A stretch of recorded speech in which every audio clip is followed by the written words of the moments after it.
Kandi utanga amakuru nk'umuyobozi w'urubyiruko uyu munsi witabiriye umuganda w'urubyiruko wakorewe hano ku Kibuye. Akagira ngo mutubwire mu ncamake urubyiruko rwa hano mu mudugudu wa Rompuwe icyo rushobora kuba rufasha inzego z'ubuyobozi mu bijyanye n'ibikorwa bya leta.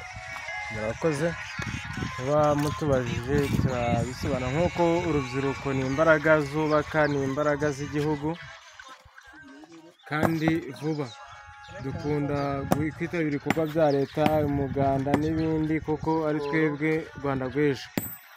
Turanezerewe cyane kuba mudusuye nk'uko mubibona ubwitabire ni ubu ngubu, kandi hirya no hino naho ibikorwa biri gukurikirana by'urubyiruko.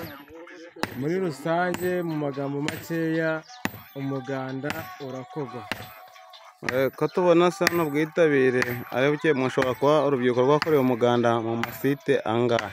Amasite ni amasite abiri twakoreyemo, hirya no hino biri gukorwa, kandi nk'uko ubibona ahangaha niho hari imbaraga hakeneye. Urabona turi kumena amabuye, ibintu nk'ibyo ngibyo ni byiza, kandi hari ahandi naho biri gukurikiranwa umuganda uri kubera.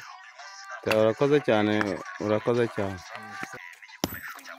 Reka tubaze uyu musore nawe urubyiruko witabiriye uyu muganda agira icyo atubwira ku bigendanye n'uyu muganda. Ndabona Nziyumvira Celestin ari kumena amabuye. Ku bigendanye n'uyu muganda urabivugaho iki wowe? Ni ibikorwa byubaka igihugu, kandi twe imbaraga z'igihugu tuba tugomba kubikora nyine nk'urubyiruko.